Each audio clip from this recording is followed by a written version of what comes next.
Welcome to Sober.Coffee, a weekly coffee chat sharing experience, strength, and hope for anyone on the sober road to recovery.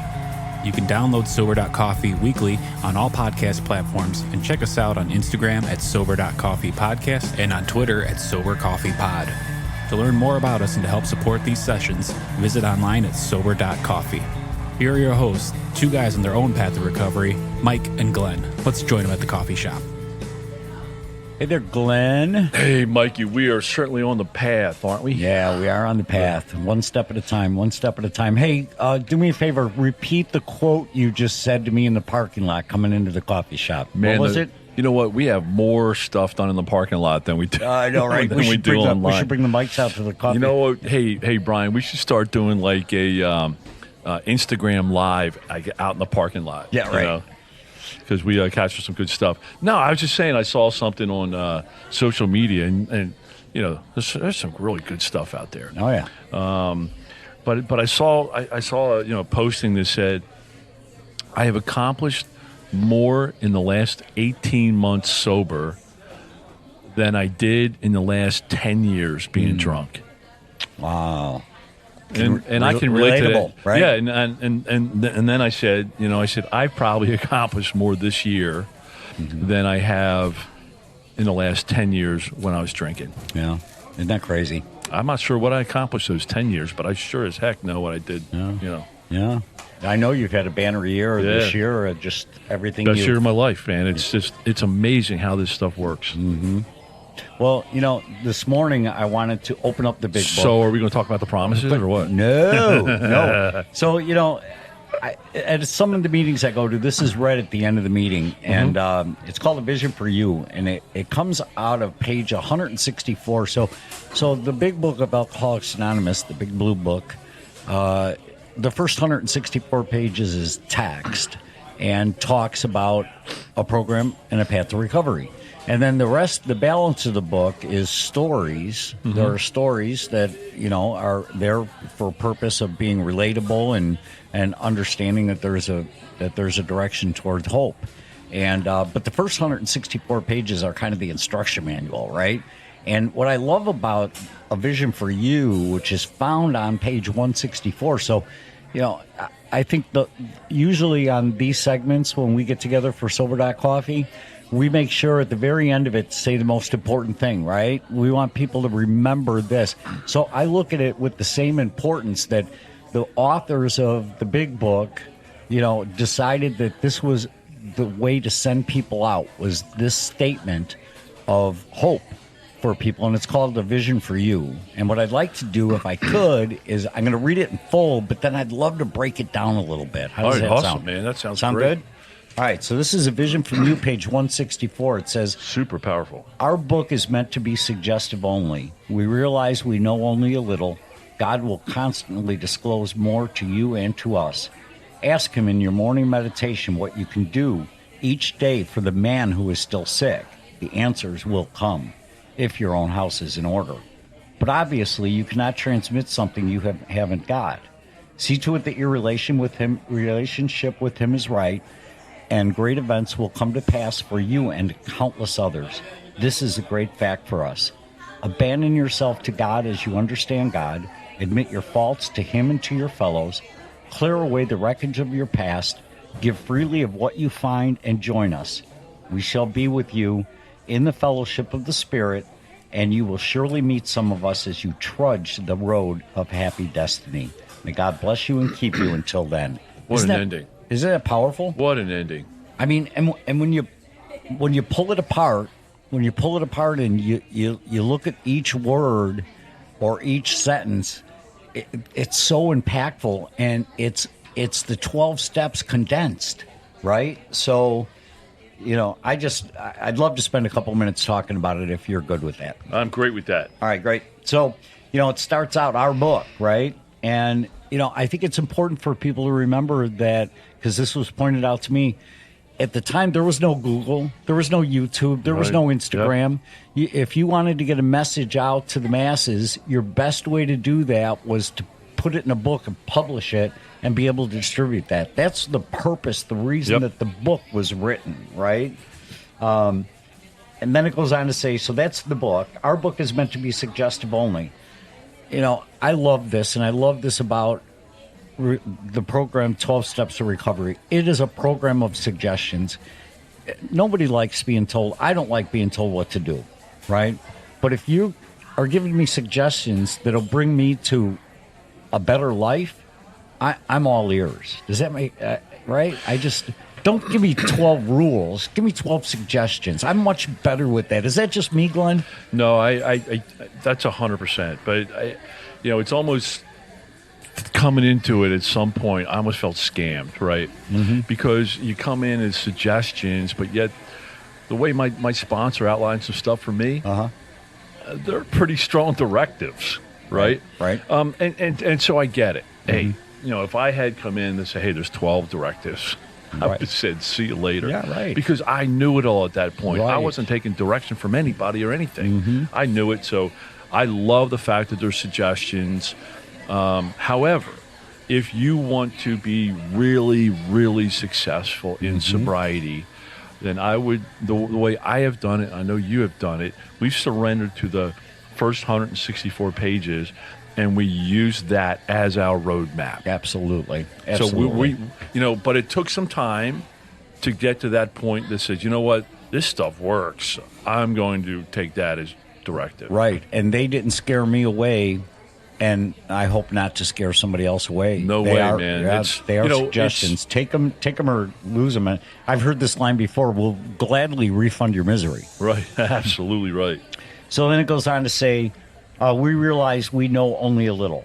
And I just love that sentence because humility is really a strong root in 12-step recovery. And the authors here are saying, look, we don't know it all. We don't know it all.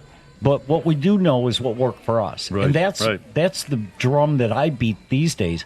I don't know how to stay sober for 30 years. I can't tell you how to do that because I haven't done it. But I can tell you how to stay sober for 1,100 days because I've done that, right? Mm-hmm. Or 800 days, right. whatever your day count is, you can at least confess to that. So I love that. Then it goes on to say, God will constantly disclose more to you and to us. I think it's important here, and I always say this when I'm working with new folks, their understanding of God. The term God is in the big book is for whatever you believe your higher power is. It doesn't have to be. You don't have to buy into my vision of what I believe of God to God. be. That's right. You don't have to. Right, but it's you need not a a requisite. God. You need a power greater than yourself.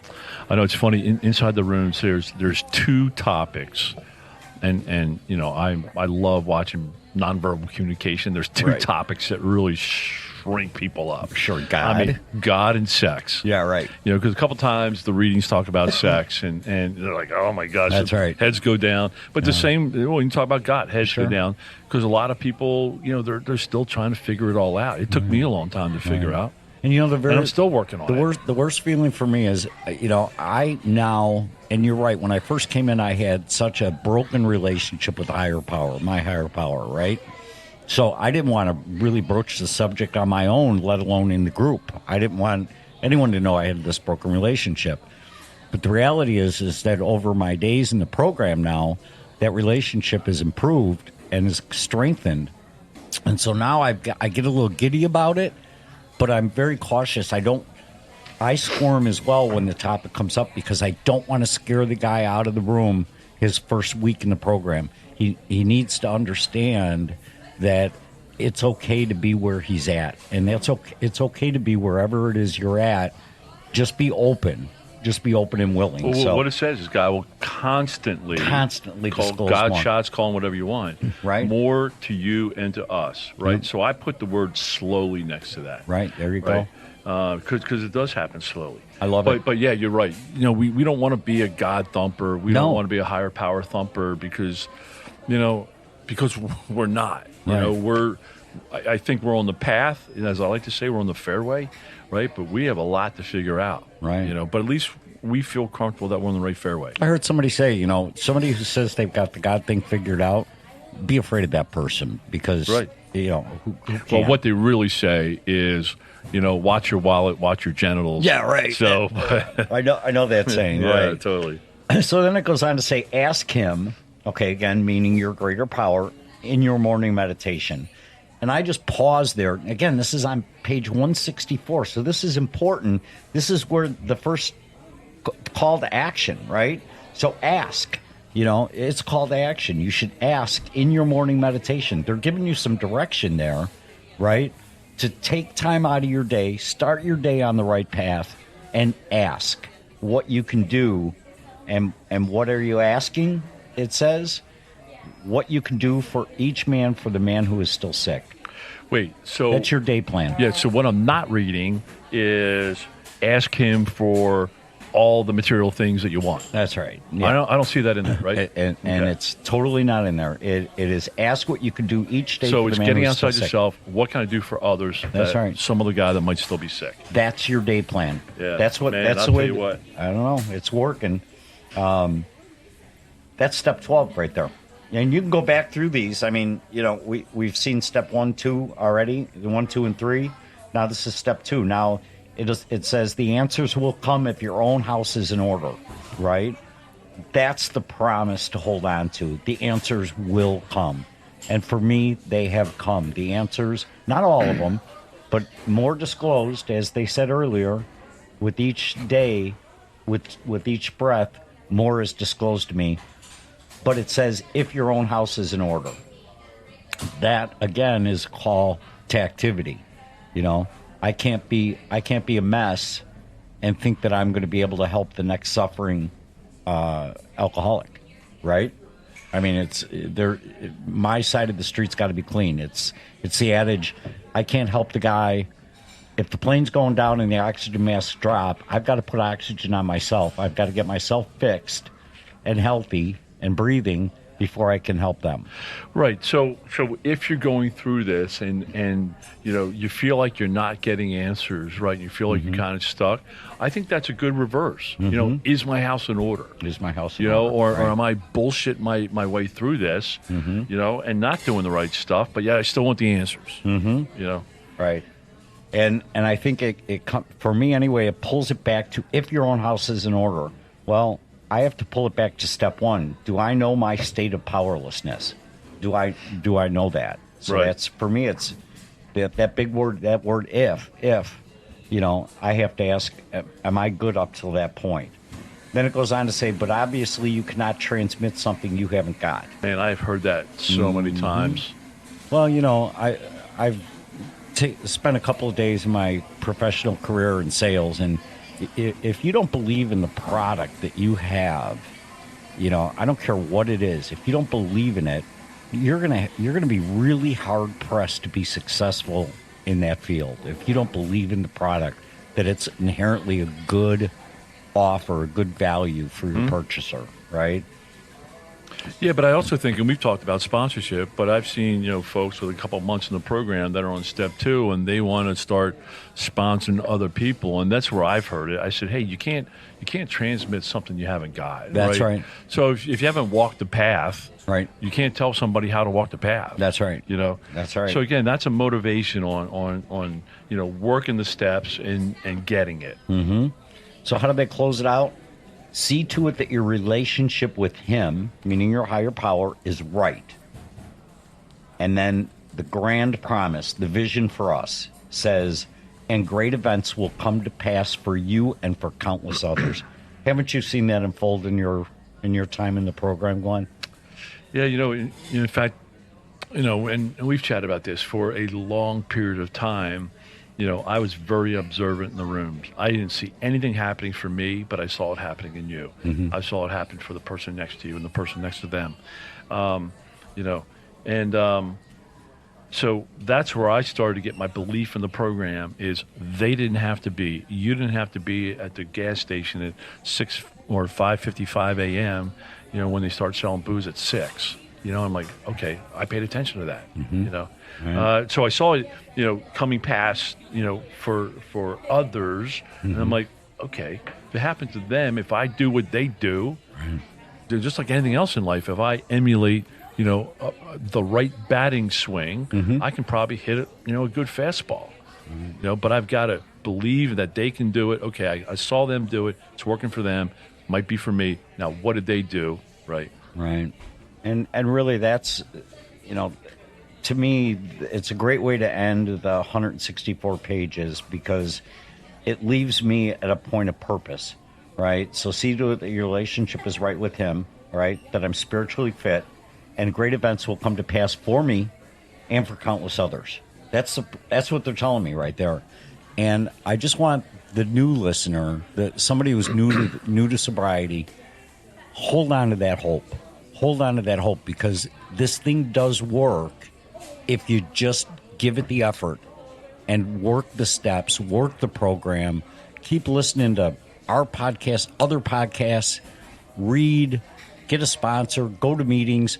This thing works. You can have a life of sobriety, and because I have it, I can give it to countless others. Love it. All right, man. Well, you know what, and what we've talked about is the words matter. Right. And maybe it's our, surrendering to those words, but words matter. And, as they finish this is the great fact. This is the great fact, right? They don't, love the words fact, leaves no doubt, and that's where I love, and some more words, right? They have a chapter called There Is a Solution. Right. And the promise is these will always materialize. Right. Sometimes quickly, sometimes slowly. Boy, did they nail that one right. Right. Especially with the slow train. But words matter, man. And I love just jumping in this coffee shop and just talking about this. So many times I focus on the promises, but man, this vision for you, this is without a doubt, what a way to end, or what a way to start. What a way to start. Living, the promises. You got that right. Love it, man. Yeah, and then listen to this. This is how it wraps, and this really gets rapid fire here. This is the great fact for us, as you just said. Abandon yourself to God as you understand Him, right? And that's steps 1, 2, 3, and 11 right there. Abandon myself to God's direction. Yep. I was driving Mikey's direction for all those years, and it's clearly telling me abandon myself to God's direction, right? So that's steps 1, 2, 3. Then it says admit your faults to Him and to your fellows. What's that? 4, 5. 4, 5, and 6, 7, 8, 9. Really? Because you're admitting your deep character defects, and you're making a list of people you harmed, right? Yep. So how do you achieve sponsorship, community, accountability? Admit it and move on. We don't need to live in remorse anymore. So admit your faults to Him and to your fellows.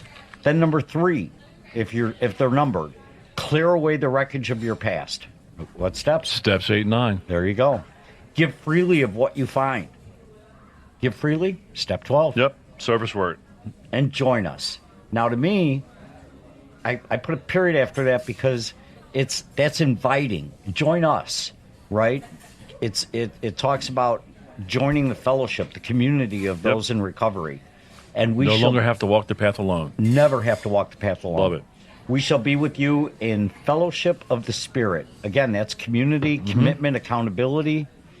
And you will surely meet some of us, not all, but some of us, it says, as you trudge the road of happy destiny. Trudge sounds like a negative word. Dude, I hate that word. But it's not. I'm telling you, every time I hear that word, I'm like, ah. But here's the thing. But I'm changing that. It's just a slowly with heavy steps. You're not going to bounce through this program. You're not going to bounce through recovery. That's the truth. But you're still going to walk firmly if you follow the path. And then it wraps up. May God bless you and keep you until then. Just what promises, as my friend used to say, or likes to say, boom. Can you give me a boom? Boom. Absolutely, man. What a way to underline that. Vision for you, man. Vision for you. Read it. Buy the book. Read the book. Page 164. Almost if you read and observe this, you don't need the rest. Nah, just kidding. I'm just kidding. All right, I love it, man. Thanks, brother. It's been a good session, Glenn. Thanks. Yeah, thanks for bringing it up, man. All right, man. Thanks for joining us for today's coffee chat. To To contact the show, email us at podcast@sober.coffee. If you need immediate help, the AA hotline is 800-839-1686. The National Suicide Prevention Hotline is 800-273-8255. Remember, Mike and Glenn are sharing their own journey on the path to recovery. Any suggestions, medical or otherwise, are their own experiences and should not be viewed as professional advice. See you next week, and remember, there is a solution.